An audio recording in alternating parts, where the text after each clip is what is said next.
Assalamualaikum. Hello and welcome to my channel. I hope you all are doing well. India versus Pakistan under 19 final, and finally Pakistan have defeated India in under 19 Asia Cup final. They were phenomenal, tremendous cricket by Pakistani team. और अगर बात की जाए जो group stage में performance आई थी, if we compare these two performances, Pakistan truly rattled the opposition in the final. Detail में बात करेंगे. आई होप आपने चैनल सब्सक्राइब किया हुआ है, नहीं किया हुआ तो जल्दी से सब्सक्राइब कर लीजिए. भाई hero of the match Sameer Minhas, remember the name because इस खिलाड़ी ने वो कर दिखाया है जो पाकिस्तान के बड़े बड़े नाम नहीं कर पाते. बड़े स्टेज पे फाइनल में बड़ी इनिंग खेलना बड़े बड़े पाकिस्तानी प्लेयर्स की बस की बात नहीं होती है. जो यंग समीर मिन्हास ने करके दिखाया है इंडिया के खिलाफ 172 रन की जो नॉक समीर मिन्हास खेल के गए हैं, आई थिंक उसने ही पूरे मैच का पासा पलट दिया था. और पाकिस्तान के कोर्ट में बॉल पहले ही आ गई थी. समीर मिन्हास ने जिस तरह से खेलना स्टार्ट किया था और अपनी हर डिलीवरी के बाद ऐसा लग रहा था he is so comfortable with the bat. मतलब इतनी स्मूथ उनकी बैटिंग चल रही थी, सब कुछ इतना अच्छा चल रहा था कि लग ही नहीं रहा था कि समीर मिन्हास को किसी भी मौके पर कोई प्रॉब्लम हो रही है विद द बैट. जिस तरह से उन्होंने खेला है 152 के स्ट्राइक रेट से वो बैटिंग करके गए हैं. आप ये देखें कि ओडीआई क्रिकेट में 152 का स्ट्राइक रेट रखना ये बहुत ही काबिले तारीफ बात है. और मैं उम्मीद करती हूँ कि पाकिस्तान क्रिकेट बोर्ड समीर मिन्हास जैसे टैलेंट को जाया नहीं करेंगे, बिकॉज हमारे अंडर 19 के प्लेयर्स, पाकिस्तान की जो इमर्जिंग टीम है उसके प्लेयर्स बहुत अच्छा करते हैं, लेकिन इनको आगे आने का मौका नहीं मिलता है क्योंकि हमारा सिस्टम कुछ इस तरह का है कि इनको चांस नहीं मिल पाता और इसी वजह से ये प्लेयर्स कहीं गुम हो जाते हैं. और मैं नहीं चाहती कि समीर मिन्हास जैसा टैलेंटेड प्लेयर जिसने पूरे टूर्नामेंट में 470 रन स्कोर किए हो, आप ये चीज चेक करें कि इतने ज्यादा रन उस खिलाड़ी ने स्कोर कर दिए हैं एक टूर्नामेंट के अंदर. मैं बिल्कुल नहीं चाहती कि हम उसको खो दें, वो कहीं गुम हो जाए और वो किसी की पॉलिटिक्स का निशाना बन जाए. मैं बिल्कुल ऐसा नहीं चाहती. सरफराज अहमद ने बताया है कि डग आउट में होना, फील्ड में होना कितना जरूरी है पाकिस्तान के लिए, क्योंकि सरफराज अहमद का जो माइंडसेट है वो विनिंग कैप्टन वाला है. हमें पता है चैंपियंस ट्रॉफी उन्होंने जितवाई है और जो टी20 क्रिकेट का खूबसूरत दौर हमने सरफराज की कप्तानी में देखा है कि वो जो हमारी विनिंग स्ट्रीक थी, तो सरफराज अहमद जैसा माइंड इस यंग टीम के साथ होना बहुत जरूरी था. अगर हम बात करें सरफराज अहमद का रोल भी बहुत इंपॉर्टेंट था यहाँ पर, जिस तरह वो इस पूरी टीम को लेकर चले. और वही कहानी हुई कि हम ग्रुप स्टेज में तो हारे इंडिया के खिलाफ, लेकिन हम फाइनल में जीत गए. तो ये बहुत खूबसूरत बात हुई. और सिर्फ जीते नहीं है, आप ये देखें 191 रन की भारी जीत हमने हासिल की है. अली रजा पहले ओवर में मार पड़ी, लेकिन अली रजा ने जिस तरह से कमबैक किया और पाकिस्तान क्रिकेट टीम ने इंडिया को 156 पर ऑल आउट कर दिया.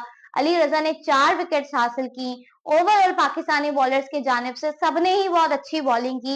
अब बात करते हैं हम इंडियन टीम के बारे में. टू बी वेरी ऑनेस्ट यार, पाकिस्तान क्रिकेट टीम ने बहुत अच्छी क्रिकेट खेली है. They were phenomenal, outstanding. But what just happened with India under 19, because मैं जब फील्ड में देख रही थी, जब समीर जो है वो बैटिंग कर रहे थे, मुझे ऐसा लग रहा था कि कोई एनर्जी नहीं है. आप ये देखें कि समीर की बैटिंग के दौरान और समीर और अहमद की जो पार्टनरशिप लगी थी उसका वो फेज आप निकाल कर देखें, आपको क्लिप्स में अंदाजा होगा कि इंडियन फील्डर्स एनर्जी लेस नजर आ रहे थे. अहमद की विकेट गई बट वहां पर भी कोई एनर्जी नहीं थी. मतलब ऐसा लगा जैसे बस विकेट आ गई और मतलब आपको इतना बड़ा ब्रेक थ्रू मिला था और आप उसको उस तरह से सेलिब्रेट नहीं कर पा रहे थे. आपने इतना प्रेशर ले लिया था पाकिस्तानी बैटिंग का या समीर के होने का इतना प्रेशर ले लिया था आपने कि आप वो एनर्जी नहीं लेके आ पा रहे थे फील्ड के अंदर. और वो चीज हमने देखी कि कितना ज्यादा भारी पड़ी कि पाकिस्तान ने आपको 347 बोर्ड पर लगा दिया. फिर जब बैटिंग की बारी आई तो यहाँ पर इंडियन प्लेयर्स को सोचना चाहिए था कि 347 है. अगर आप प्लानिंग के साथ चलते, अगर आप पूरा मैच प्लानिंग के हिसाब से लेकर चलते तो आप आसानी से ये टारगेट अचीव कर सकते थे या इसके एटलीस्ट पास पहुंच सकते थे. बट आपने जो है वो बिल्कुल ये सोचा कि बस हम आएंगे, मारेंगे, उठाएंगे और बस यही करते रहेंगे. और फिर उसके बाद जिस तरह से कोलैप्स हुआ है, जिस तरह से विकेट्स गिरी हैं, वो आपको भारी पड़ गई.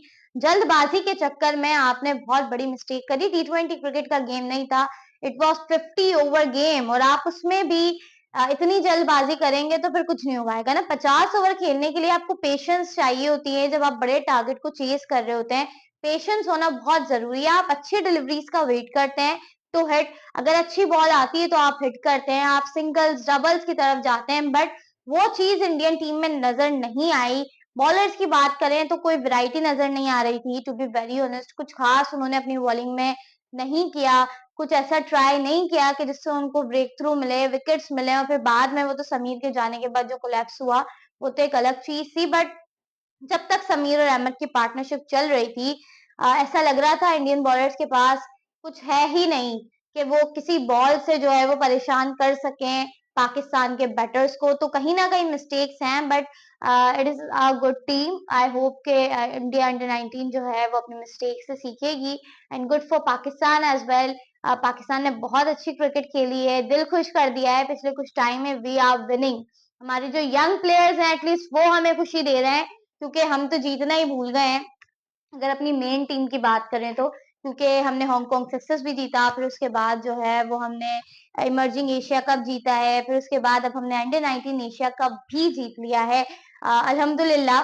But let's hope for the best के पाकिस्तान की ये विनिंग स्ट्रीक कुछ हमारे मेन टीम के प्लेयर्स पर भी असरअंदाज और वो भी कुछ करके दिखाए।